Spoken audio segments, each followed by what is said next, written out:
இல்லை நீங்கள் மன்னன் படத்தோடைய கதையை கூட அதை கணவன் மனைவி மன்னர் படம் வந்து தெலுங்குல 2 வாட்டி வந்துச்சு. அவர் தாசரி நாராயண ராவி என்னுடைய ஃப்ரெண்டு, உங்களுக்கெல்லாம் அது தெரியாது. என் வயசு 96, அவர் என் வயசு உள்ளவர். தாசரி நாராயணன் தெரியும். அவருக்கு முதல் டைரக்ஷன் என் கதை தான். அந்த தயாரிப்பாளர் நாகபூஷன் பொண்ணு காமெடி நடிகர் எம்ஆர் ராதா மாதிரி.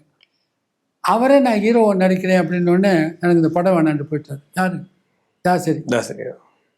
ஏன்னு நீ காமெடி நடிக்க, நீ ஹீரோ போட்டு நான் முதல் டைரக்ட் பண்ணி என் பேர் போயிருமையான்னு போயிட்டு கல்யாணம். எனக்கு ஒரு லைஃப் வந்தால் இந்த கணவன் மனைவி கதையை நான் வாங்கி தெலுங்கில் எடுத்தே தெரியான்னு சொல்லிட்டு போனார். இதெல்லாம் எழுதியிருக்கேன். நாகபூஷணம் அவரே ஹீரோவாக நடித்து காமெடி ஹீரோவை வச்சு ஜெயந்தி நடித்து அந்த படம் ஓடிடுச்சு தெலுங்கில். அவர் வந்துட்டார். யார்? அந்த கதை வேறு. அப்போ இப்படி போன இடத்துல இந்த கணவன் மனைவி கதையை சொன்னேன். இந்த கதையை நான் எடுப்பேன் ஐயா, எனக்கு ஒரு ஸ்டார் வேணுன்னு. தாத்தா மணவாடன்னு என்னமோ ஒரு கதை அவர் எழுத பிச்சுக்கிட்டு ஓடி போச்சு. நேரம் என்கிட்ட வந்தார். வந்தால் கணவன் மனைவின்னு ஓடிக்கிட்டு படத்தை பார்த்த உடனே எனக்கு ஹிந்தி ரைட்ஸும் தெலுங்கு ரைட்ஸும் கூட வாங்கிட்டு போயிட்டாரு. வாங்கிட்டு போய் தெலுங்கில் சீதாராம் அப்படின்னு எடுத்தார்.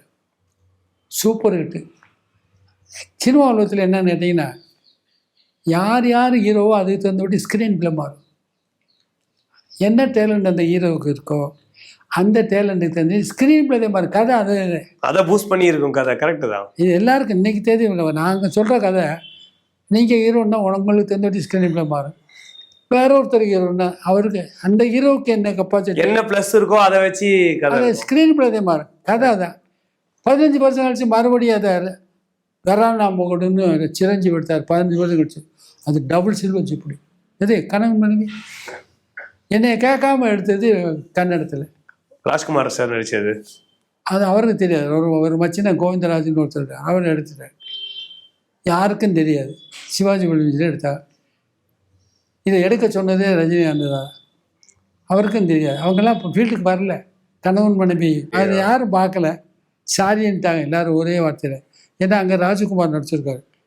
ஏதாவது சொன்னாச்சுன்னா இவங்களை உள்ளே விட மாட்டாங்க ரசிகர்கள். பாசு மட்டும் 2 லட்ச ரூபா கொடுத்தார். 2 லட்ச ரூபா வச்சுக்கோங்க. தொடர்ந்து இந்த தீபாவளி கூட படம் கொடுத்து அனுப்பிச்சார் பாசு. அவருக்கு நிறையா ஸ்க்ரீன் பிளேயில் நான் ஹெல்ப் பண்ணியிருக்கேன்.